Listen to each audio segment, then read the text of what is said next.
I'd like to call this December the 11th Commission meeting of the Tennessee Fish and Wildlife Commission to order. My name is Jim Bledsoe, and I'm chairman of the commission. And please bear with me today because I left my notebook at home. It's got all my little lines that I go through. Yes, Miss Barbara, I'm bad. I'm sorry.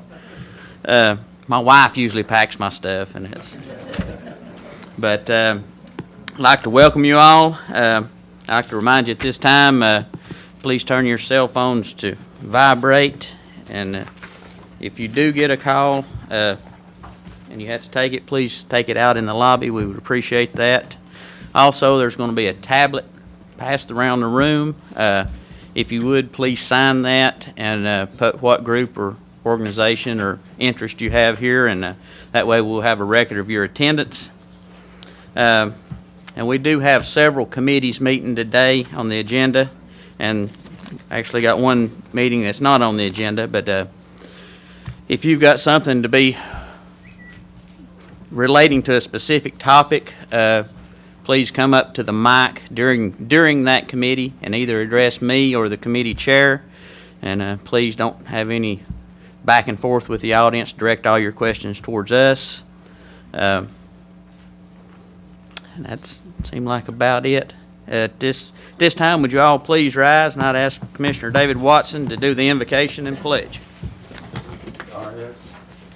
Our dear Heavenly Father, I want to thank you for this day, and I pray, O Lord, for wisdom for this group of men and women, that we will seek your will in the decisions that we're going to make today.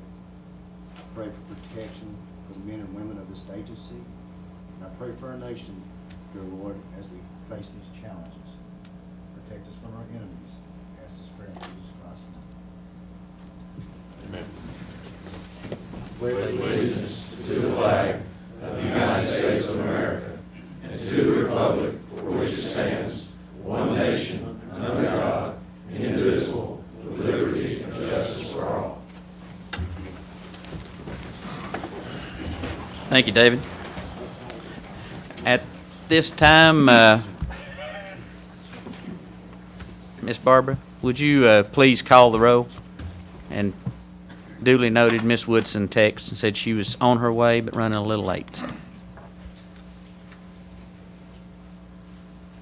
Chad Baker. Here. Jim Bledsoe. Here. Harold Cannon. Here. Jeff Cook. Here. Bill Cox. Here. Kurt Holbert. Here. Connie King. Here. Jeff McMillan. Here. Jim Ripley.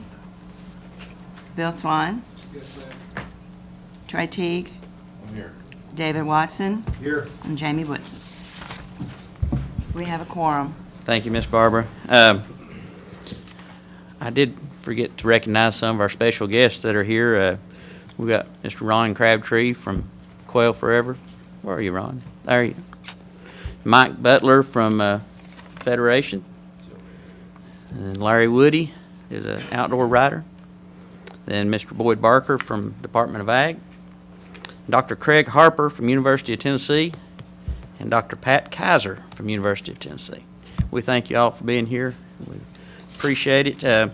Also, I'd like to send out a little prayer for the Region 4 director, I guess, is John Gregory. He's in the hospital right now. Just want to remember him. But at this time, we can go through and read the minutes from the October meeting in Chattanooga. If y'all don't want to hear it, I would entertain a motion to approve. Move to approve. Motion's been made, seconded. All in favor say aye. Aye. Thank you very much. All right. Director Carter, you got any announcements this time? No, sir. All right. Any announcements from the commission? All right. Also, and I forgot to mention this earlier too, because I apologize, I don't have my notes, but if there's something that you want to talk about that's not on the agenda, I will give opportunity at the end of the meeting for anybody to come up and get their opinions heard. So just want to make you duly noted of that. At this time, we're going to move into some presentations. I'd like to call up Lynn Barrett from the Division of Real Estate.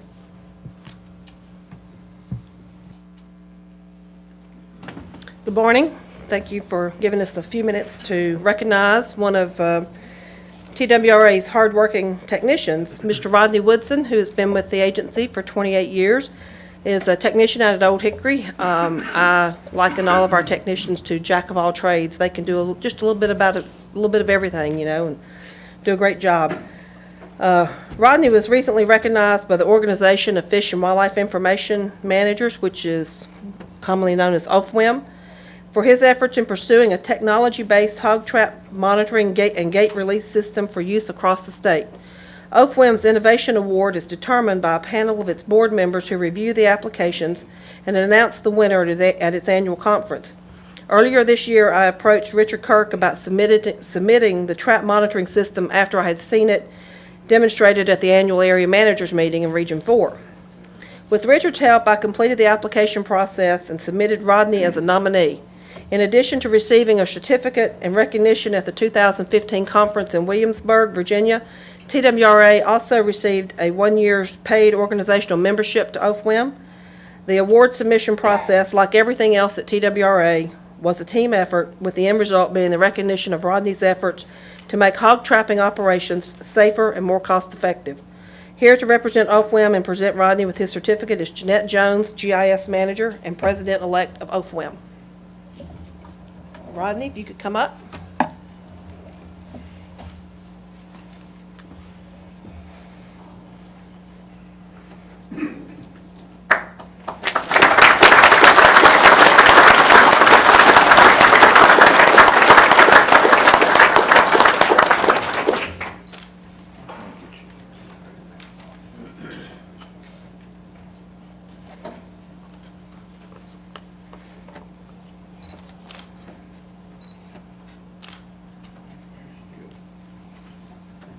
Thank you, Rodney. Thank you very much. Rodney, thank you. We really appreciate your service. Call me again when you go do some elk surveys. Thank you. All right, moving into our committees now, going to the Wildlife Committee, Dr. Jeff McMillan, Chairman. Thank you, Chairman Bledsoe. At this time, I'd like to ask Chief of Wildlife Mark Gudlin to come up. Thank you, Mr. Chairman. Good morning. I'd like to introduce our first speaker as Mr. Tim Phelps with the Tennessee Division of Forestry. He is the Forestry Communications and Outreach Unit Leader. Basically our Don King with the Tennessee Division of Forestry, and he's going to give a presentation on the Tennessee Urban Riparian Buffer Handbook project.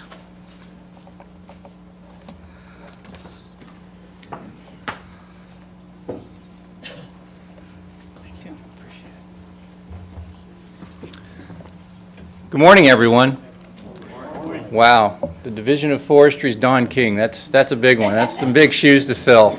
I definitely look at him as a role model and could use some good advice from him on several fronts. But we appreciate the opportunity to come and speak to you today on behalf of Tennessee Department of Agriculture Commissioner Julius Johnson and Assistant Commissioner and State Forester Jerry Jeter. We are very excited to share this project with you all, which recently was completed in September, but has some lasting effects that I think we hope to capitalize on many years to come. This is the Clean Water from Urban Forests project. This was a 6-year initiative, which started out as a 3-year initiative. Is this my clicker? Oh, just in my ear, okay. This was like I said, 6-year initiative, started out as a 3-year initiative. This was funding provided to us by the USDA Forest Service.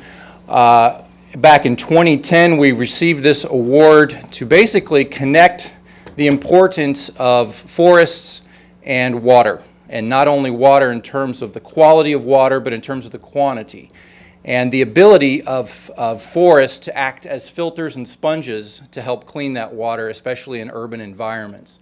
The project was precipitated by several things, and many are listed here on this slide, namely the 2010 Forest Action Plan, much like your Wildlife Action Plan. We built this in 2010 to recognize the importance of forests across the state, assess the issues that were affecting them, and create strategies to address those. And this project is a direct result of a strategy to address some of the issues.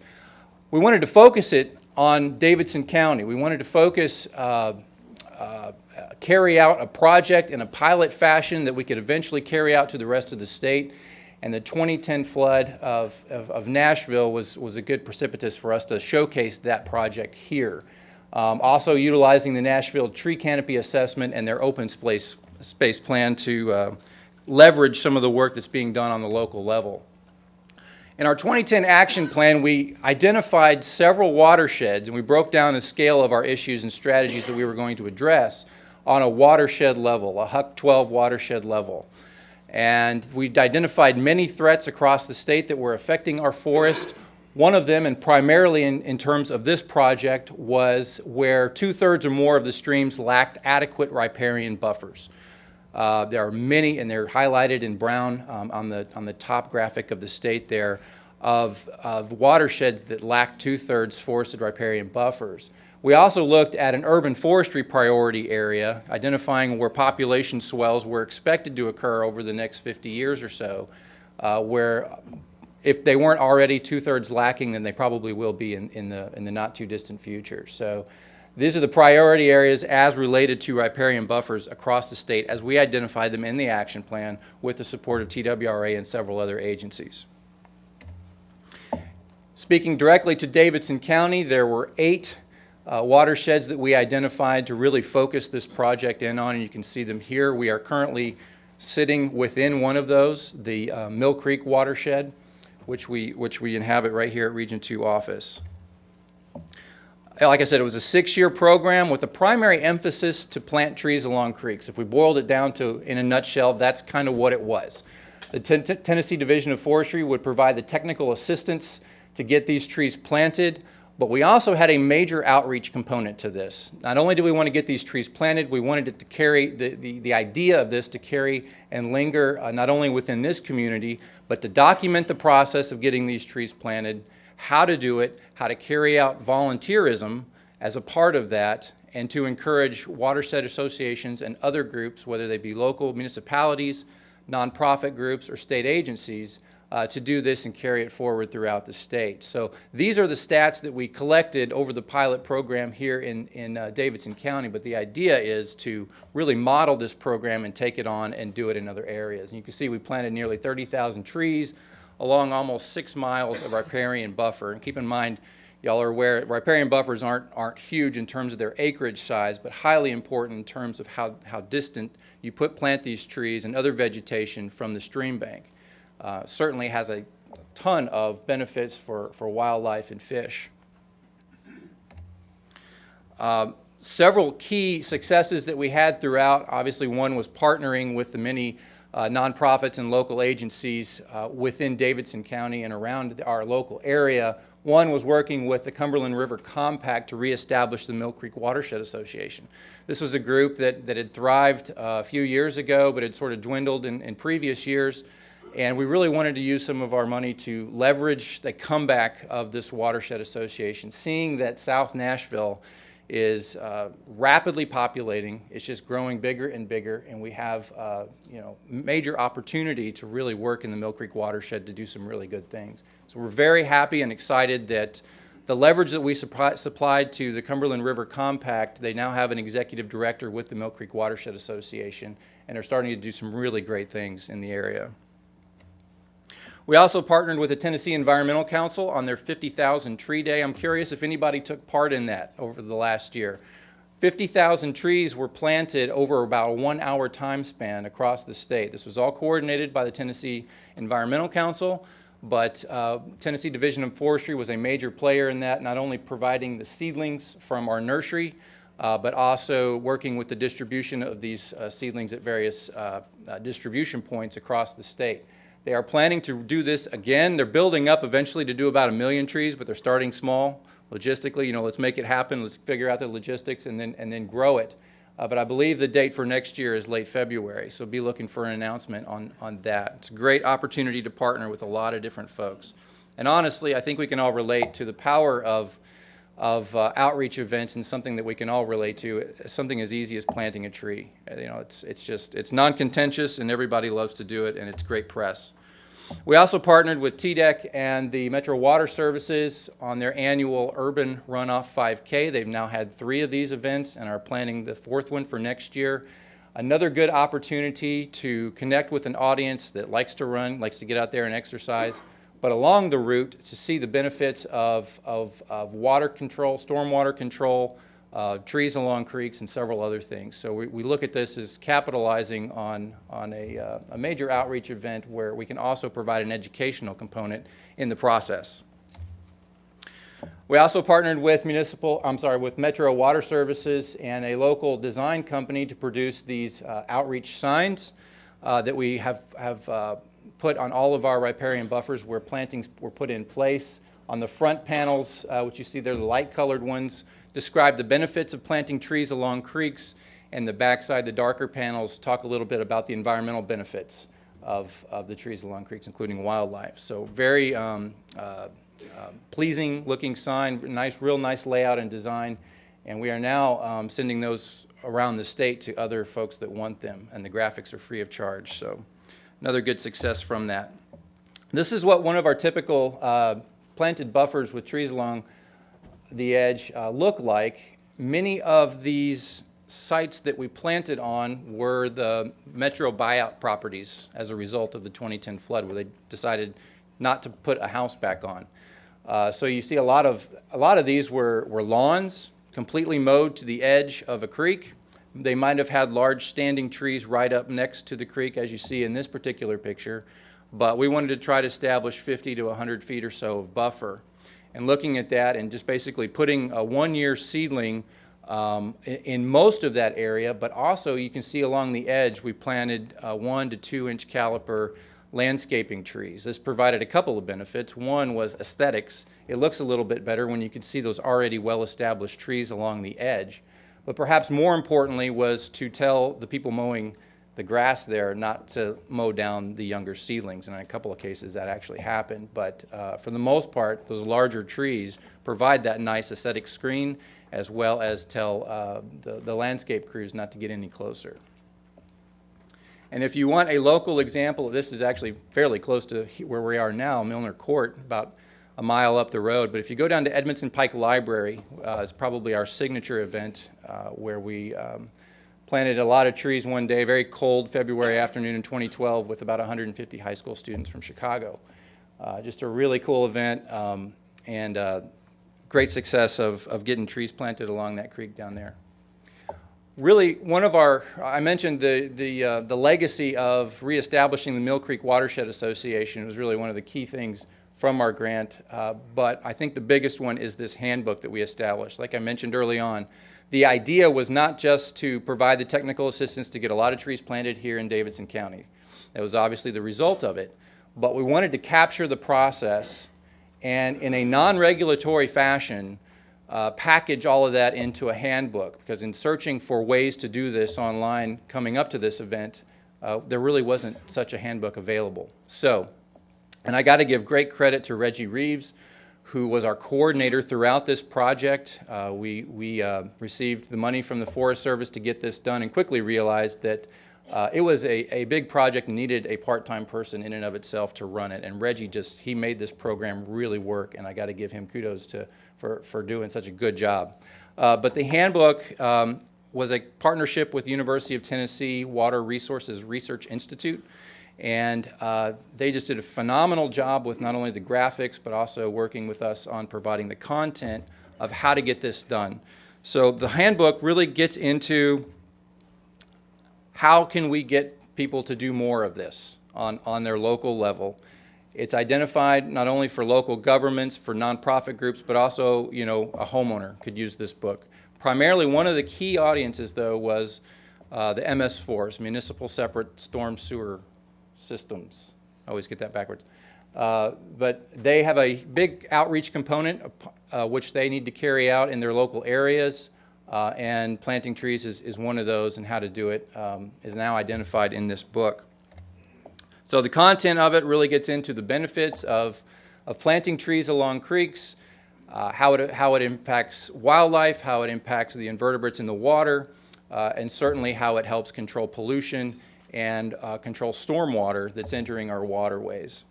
So a lot of good information on all that. And I want to stress again that this is not a regulatory handbook. Coming into this, especially for the MS4 groups, they need some of that regulatory guidance. They have that in other ways. We wanted to provide more of a general audience type book that they could cross-tabulate with the regulatory side of things. So, just some of the questions that are identified in the book. I also want to point out that in terms of doing this in an urban riparian buffer, you encounter a lot of different types of groups. It could be a public park, so a public type property, could be a local type property like a residential backyard, and commercial properties. And a lot of these commercial properties obviously have to conform to some sort of environmental regulation to get trees planted along creeks, so this helps them do that. A lot of the technical assistance, the factors that go into actually putting these trees in the ground is provided within here, some layouts, some draft templates on how to go about arranging these trees within the buffer, and certainly identifying which plants to put in there. And we have in the back a guidance spreadsheet of which plants, either in East Tennessee, Middle Tennessee, or West Tennessee, depending on where you're at, which trees would best perform in these areas, and not just trees, but also shrubs and grasses. So I want to encourage folks, if you haven't taken a look at this, to take a look. We have this available online. Easiest way to find it is on just Googling Tennessee Urban Riparian Buffer Handbook. I know it's kind of a mouthful, but if you tried to comb through tennessee.gov to find it, you'd probably have a hard time. But just search through that key term, and we're really proud of this project. We think it's one of our model ways that we've handled federal money, and a very large chunk of federal money, which really kind of helped us develop a model for carrying some of these projects out in the future. And we really appreciate all the partners, TWRA, with working with us, and appreciate the opportunity to come here and tell you about it. Thank you.